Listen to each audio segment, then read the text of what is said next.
Well, hello students, welcome back to Kalpsi Academy and I'm your teacher Surya Shukla. So let's start our today's topic, which is, I have completed, uh, let me tell you, I have completed your initial part of chapter 5 of class 9, the fundamental unit of life, which is cell. So I have completed, uh, let me tell you, this much, you know today we are going to start with solutions, है ना.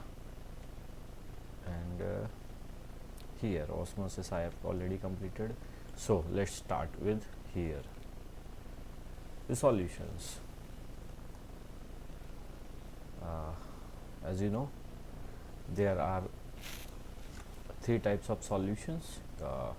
First one is hypertonic solution, दूसरा है isotonic solution, and third one is hypertonic solution. As you know that here hyper, what hyper suggests means in excess, मतलब ज़्यादा, excess होगा hypo means होगा less, means जो भी कम होगा ना in quantity, whatever which is less is which is less is hypotonic. So इसमें क्या होता है, सबसे पहले सेल को साइटो भी कहते हैं, it is also known as cyto, है ना.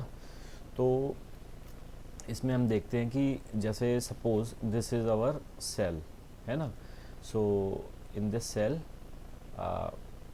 अगर ये जो बाहर का मीडियम है, suppose this is the outer medium, ये there are concentration of anything, means liquid or different type of thing. There is a concentration here which is in excess, मतलब काफ़ी ज़्यादा है और अंदर कम है, ठीक है, अंदर थोड़ा सा है, या मतलब भी स्कैटर्ड फॉर्म में है, दूर दूर है, थोड़ा सा है. तो इस केसेस में क्या है, ऐसा सिनेरियो बनेगा, इसको हम बोलेंगे हाइपोटोनिक सॉल्यूशन ना. जैसे हम यहाँ पर पढ़ लेते हैं, जैसे in hypertonic solutions the concentration inside the body cell is lesser as compared to its surrounding, hence movement of water molecules is witnessed inside the body, forcing the body to swell and at last rupture. इसमें क्या होगा, अभी ये इसमें inside जाएगा, ठीक है, cell के अंदर जाएगा, क्योंकि यहाँ पे मतलब लेसर कंसंट्रेशन है, बाहर हाई कंसंट्रेशन है. तो हमने डिफ्यूज़न को पढ़ा है, ऑस्मोसिस को भी पढ़ा है, ठीक है. उसमें क्या होता है, डिफ्यूज़न क्या होता है, डिफ्यूज़न में हायर कंसंट्रेशन से लोअर कंसंट्रेशन की तरफ मूव होता है, तीनों स्टेट, मतलब सॉलिड, गैस और लिक्विड, ठीक है. So this is hypertonic solution. इसमें क्या होगा, जो बाहर का जितना भी हायर कंसंट्रेशन है लिक्विड का या जो भी मटेरियल है, वो अंदर जाएगा सेल में वाया ऑस्मोसिस के थ्रू जाएगा, और तब तक जाएगा जब तक कि ये स्वेल ना हो जाए, ऐसा जैसे ये ना स्वेलिंग हो जाएगी और मोटा हो जाएगा. और कभी तक ऐसा होता है कि रप्चर भी हो सकता है, मतलब ये रप्चर हो जाएगा, टूट जाएगा, ब्रेक हो जाएगा, ठीक है. सो मैं इसको थोड़ा इरेज कर देता हूँ, या तो आइस इससे पहले हम हाइपरटोनिक देख लेते हैं ना, हाइपरटोनिक के बाद हाइपरटोनिक देख लेते हैं. ये बिल्कुल इसका रिवर्स सिनेरियो होता है, just opposite, it is reverse. What is happening, sorry, this hypertonic solution is reverse to that hypertonic solution. इसमें इस सिनेरियो में क्या होता है, इसमें जैसे ये सेल है, ठीक है, व्हाट इज हैपनिंग यार, जैसे ये सपोज दिस सेल है ना, तो बाहर लोअर कंसंट्रेशन होगा, लोअर कंसंट्रेशन होगा, ठीक है, और अंदर काफ़ी सारा कंसंट्रेशन होगा, तो ये देखिए, ये काफ़ी सारा कंसंट्रेशन है अंदर सेल के अंदर, ठीक है, और बाहर थोड़ा थोड़ा कंसंट्रेशन है, ठीक है. तो इस केस में क्या होगा, moving out from the cell, ठीक है, सेल से बाहर जाएगा. और अब ऑब्वियस है, अब किसी भी चीज़ से कोई चीज़ बाहर जाएगी तो ये श्रिंक होगा, ये छोटा होगा. हम अब एग्जांपल लेते हैं इन दोनों केसेस में, केस 1 एंड केस 2, ठीक है. दोनों केसेस में एग्जांपल लेते हैं। जैसे हम वाटर बलून, आपने देखा होगा होली पे हम लोग वाटर बलून का यूज करते हैं। तो ये सब बलून है, ठीक है। इसमें हम अगर वाटर को डालते हैं, ठीक है, वाटर को डालेंगे डालेंगे डालेंगे डालेंगे तो ये क्या है, स्वेलो होके ऐसा हो जाएगा, ठीक है, ऐसा हो जाएगा वाटर डालने पे, ठीक है। और ये तब तक जाएगा जब तक ये बस्ट ना हो जाए, तब तक हम इसको डाल सकते हैं। तो ये हाइपोटोनिक सॉल्यूशन होगा, ठीक है, हाइपोटोनिक सॉल्यूशन होगा। क्यों?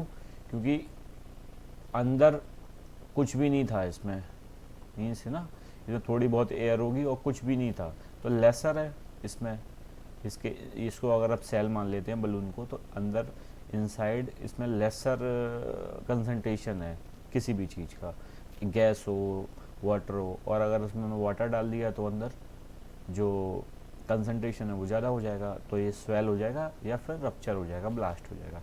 और हाइपरटोनिक सोल्यूशन में क्या करेंगे, अब जैसे ये गुब्बारा है, ठीक है, ये हमारा बलून है, ठीक है। अब ये पूरा मतलब इसमें काफ़ी सारा वाटर है, सपोज वाटर है काफ़ी सारा, ठीक है। अब ये सब वाटर होने के बाद अगर हम इसमें से वाटर को निकालते हैं, ठीक है, moving out, water is moving out, तो ये क्या हो जाएगा, बलून श्रिंक हो जाएगा, है ना, अपना सेव वापस ले लेगा, थोड़ा आपको श्रिंक फॉर्म में मिलेगा। तो ये हाइपरटोनिक सॉल्यूशन है। आप तो बलून का केस देख लें, उससे सेम चीज़ हो जाएगी। और इसके बाद आता है हमारा आइसोटोनिक सॉल्यूशन। आइसोटोनिक सॉल्यूशन में क्या होता है, आइसोटोनिक सॉल्यूशन में कुछ भी नहीं होता है, ठीक है। Isotonic solution isotonic solution are those where concentration inside a body means cell is same as of its surrounding, hence no movement of water molecules across the membrane, no change is witnessed in the size of the body। तो इसमें कुछ नहीं है यार, इसमें जैसे ये अगर balloon already, suppose this is balloon, this is cell ना, ये ऑलरेडी इतना मतलब इतना इसमें वाटर भरा हुआ है और बाहर भी इसके इतना ही वाटर है। इसको हम अगर किसी बकेट में डाल देते हैं, बाहर भी इतना वाटर है, तो कोई इस पर इफेक्ट नहीं पड़ेगा। Means no loss no gain, ठीक है। इसमें नो लॉस और नो गेन वाला कंसेप्ट यूज होगा आइसोटोनिक सॉल्यूशन में, है ना। आई होप इतना आपको समझ में आ गया। और लेट्स मूव फॉरवर्ड। अब एक टर्म होता है जिसको हम कहते हैं प्लाज्मोलिसिस, ठीक है। प्लाज्मोलिसिस क्या होता है, plasmolysis is the process in which cell lose water, ठीक है।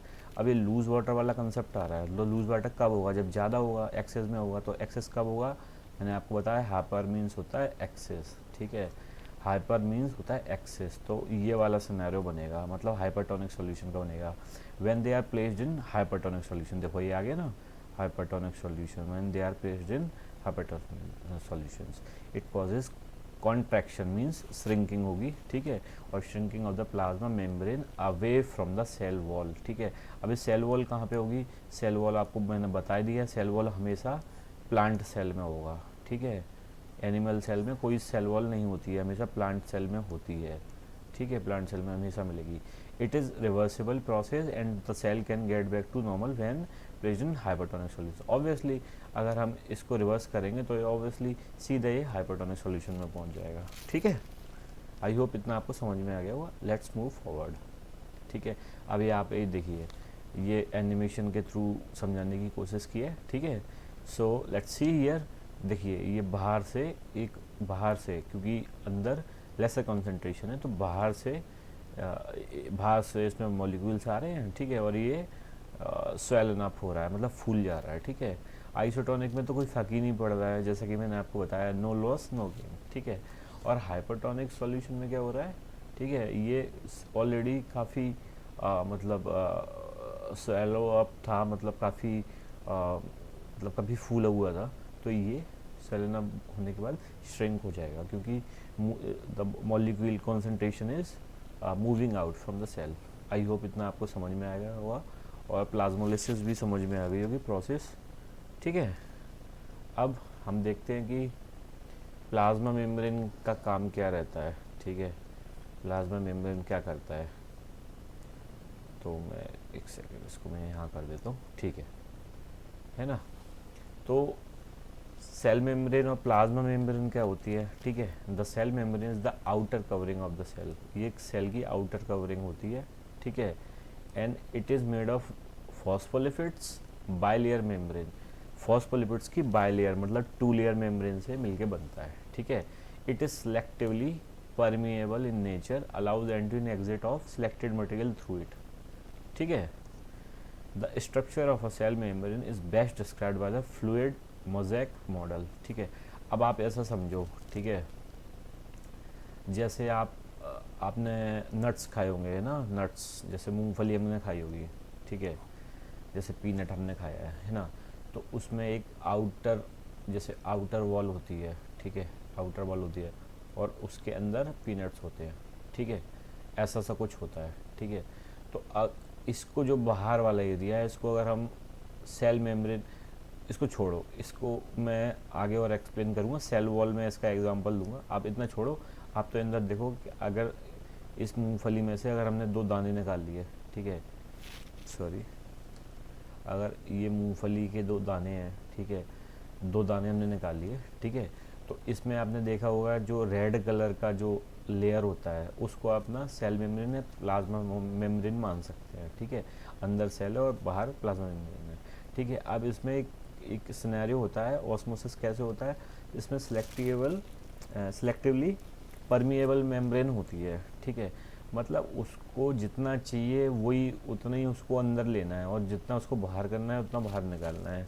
इसको हम कैसे समझ सकते हैं, अब जैसे आप क्या कीजिए, आप एक क्लॉथ लीजिए, कॉटन क्लॉथ लीजिए, ठीक है, उसमें आप क्या कीजिए, उसमें आप नींबू को निचोड़ के डालिए, ठीक है। अब लेमन को जब आप डालेंगे, इसको स्क्वीज़ करेंगे ना, तो आप स्क्वीज़ करने के बाद जो भी लेमन जूस है वो आपका नीचे निकलेगा और जितना भी उसका जो वेस्ट मटेरियल है वो आपका क्लॉथ के अंदर रह जाएगा, ठीक है। तो जो लेमन जूस है वो हमको चाहिए था, तो हमने सेलेक्टिवली उसको निकाल लिया, ठीक है, और जो अदर पार्ट था उसको हमने छोड़ दिया, ठीक है।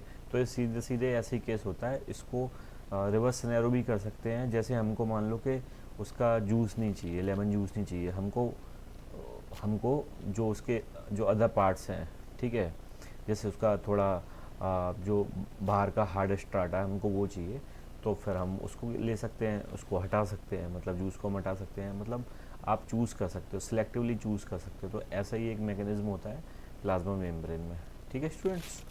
और इसको और बेटर वे में अंडरस्टैंड करने के लिए एक मॉडल आता है, एक मॉडल बताया गया है, इसका नाम है द फ्लूइड मोज़ेक मॉडल। इसको हम देख लेते हैं, ठीक है। फ्लूइड मोज़ेक मॉडल क्या है, ठीक है। तो this is what fluid mosaic model is, ठीक है, ये है आपके सामने, ठीक है स्टूडेंट्स, ये है आपके सामने फ्लूइड मोज़ेक मॉडल।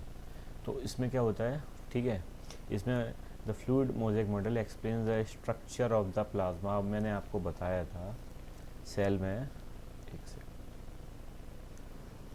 इसको मैं यहाँ कर देता हूँ, डिस्टर्ब कर रहा है काफ़ी, ठीक है। तो मैंने आपको बताया था, मैंने आपको एक चीज़ एक्सप्लेन की थी, जैसे कि जो सेल होता है ना, जो सेल होता है उसमें 2 चीज़ें होती हैं इम्पोर्टेंट, ठीक है। फर्स्ट उसकी होता है स्ट्रक्चर, अरे यार ये क्या हो रहा है, तो होता है इसका structure, shit, pardon for my language, structure, ठीक है। And second thing is function, ठीक है, तो लीव इट, ठीक है। 2 चीज़ें होती हैं, एक स्ट्रक्चर होता है और एक फंक्शन होता है, ठीक है, 2 चीज़ें होती हैं। तो कुछ चीज़ें उसका स्ट्रक्चरल कंपोनेंट को, मतलब स्ट्रक्चर को क्रिएट करने में, बनाने में हेल्प करती हैं, कुछ उसके फंक्शन में हेल्प करती हैं, मतलब सेल का अलग अलग डिवीजन होता है। तो fluid mosaic model explains the structure of the plasma membrane, मतलब उसका स्ट्रक्चर कैसा होगा। According to it the plasma membrane comprises 3 components, lipids, ठीक है, प्रोटीन्स एंड कार्बोहाइड्रेट्स, ठीक है। These components can flow fluidly inside the plasma membrane, plasma membrane के अंदर बड़े आराम से घूमते रहते हैं, फ्रीली घूमते हैं, ठीक है। There are 2 types of lipids, lipids मतलब फैट होता है ना, लिपिड्स मीन्स फैट्स, लिपिड्स क्या होते हैं, फैट्स होते हैं, ठीक है, फैट्स होते हैं लिपिड्स। तो इन द प्लाज्मा मेम्ब्रेन फॉस्फोल, एक तो लिपिड्स 2 टाइप के होते हैं, एक तो फॉस्फोलिपिड हो गया, एक हमारा कोलेस्ट्रॉल हो गया। तो फॉस्फोलिपिड्स क्या होता है, ठीक है, तो phospholipid it is a lipid made of glycerol and 2 fatty acids and phosphate, इसीलिए इसको फॉस्फोलिपिड्स कहते हैं क्योंकि इसमें फॉस्फेट होता है, ठीक है, एंड 2 फैटी एसिड्स होते हैं, ग्लाइसरॉल होता है इसमें, ठीक है। It creates a semi permeable membrane that allows the flow of only certain materials inside and outside the cell, ठीक है। जो भी काम की चीज़ है उसको अंदर लेगा, जो फालतू की चीज़ है मतलब एक्सक्रेटा है उसको बाहर निकाल देगा, ठीक है। कोलेस्ट्रॉल क्या होता है? It is a lipid that provides fluidity to the surface of the plasma membrane, ठीक है। तो ये जो लिपिड होता है, ये भी कोलेस्ट्रॉल भी एक टाइप का लिपिड होता है, ठीक है। कहते हैं ना हमारा कोलेस्ट्रॉल बढ़ गया है, बैड कोलेस्ट्रॉल बढ़ गया है, मतलब फैट बढ़ जाता है लीवर पे, तो ये वही चीज़ है। It is a lipid that provides fluidity to the surface of the plasma membrane, ठीक है। The proteins act as a receptors of this cell, जो प्रोटीन होती है वो रिसेप्टर, सेल के रिसेप्टर की तरह काम करती है, and help in transportation across the cell membrane, ठीक है students. The carbohydrates attach themselves with the lipids proteins and are found on the extra cellular side of the membrane. तो carbohydrate क्या करते हैं? खुद को अटैच कर लेते हैं लिपिड्स पे या प्रोटीन्स पे, ठीक है, और कहाँ पाए जाते हैं? Extra cellular side of the membrane, ठीक है। अब आप ये देख ही पा रहे हैं, यहाँ पे ग्लाइकोलिपिड है, ठीक है, ये जो मैंने अभी आपको बताया लिपिड विद कार्बोहाइड्रेट अटैच्ड, ये दिख रहा है आपको ग्रीन कलर का, लाइम ग्रीन कलर का, ठीक है। ये क्या है? ये ग्लाइकोप्रोटीन है, प्रोटीन विद कार्बोहाइड्रेट अटैच्ड, ठीक है, ये दिख रहा है आपको। ये प्रोटीन में जो कार्बोहाइड्रेट अटैच्ड है वो ब्लू कलर के दिख रहे हैं, और ये ग्रीन कलर का दिख रहा है जब लिपिड अटैच्ड है, मतलब फैट अटैच्ड है, ठीक है। ये क्या है? अपनी पेरिफेरल मेम्ब्रेन प्रोटीन है, ठीक है। ये क्या है? इंट्रीगल मेम्ब्रेन प्रोटीन्स हैं, ठीक है।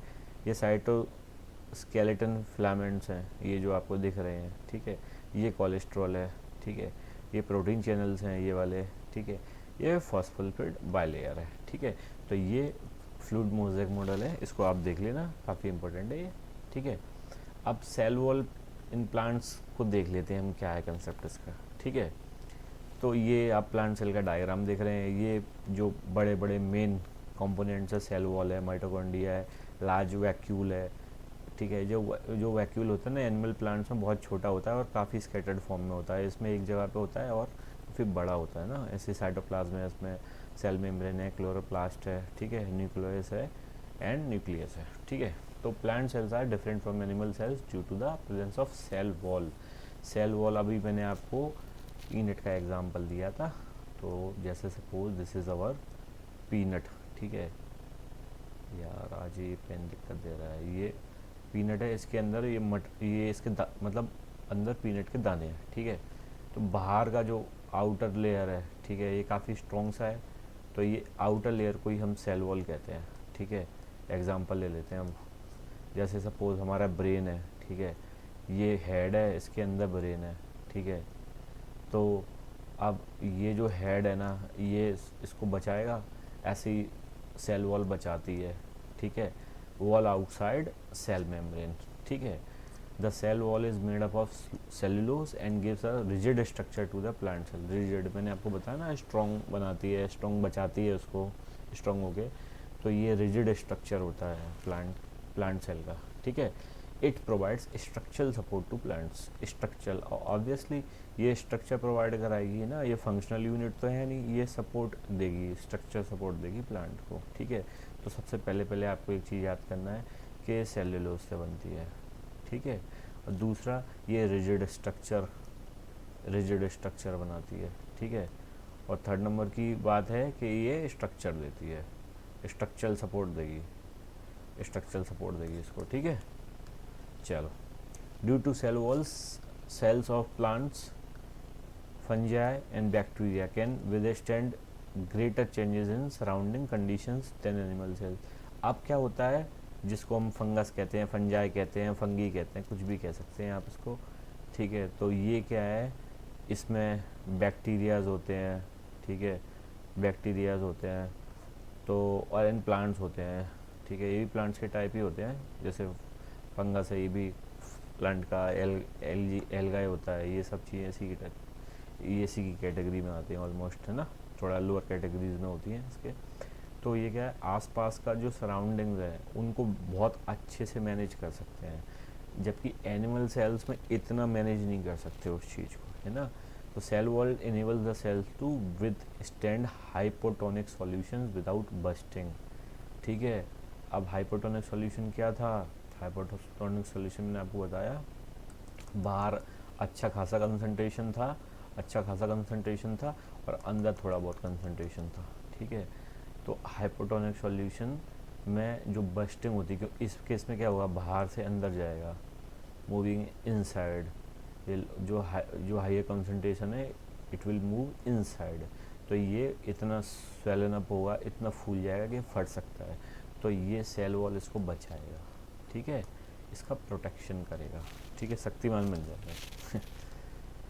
तो ये देखिए, animal cells to plant cell, I feel there is a wall between us. ये अंदर जा नहीं पा रहा है और ये अंदर बाहर से अंदर सो रहा है, कोई फर्क नहीं पड़ रहा है, ये खुश हो रहा है ना। तो अब नेक्स्ट टॉपिक है हमारा सेल ऑर्गेनल्स। इसको मैं नेक्स्ट क्लास में कंप्लीट करूँगा क्योंकि काफ़ी बड़ा टॉपिक है, इसमें काफ़ी सारी चीज़ें हैं, है ना। इसको हम नेक्स्ट क्लास में कंप्लीट करेंगे। इस क्लास को यहीं पे कंक्लूड करते हैं। Thank you for being with me, thank you for attending the class. I hope आपको जितना मैंने समझाया था समझ में आ गया होगा। अब नेक्स्ट क्लास में हम इसको कंक्लूड करेंगे, वाइंड अप करने की कोशिश करेंगे, ठीक है students. Till then bye bye, take care, good night.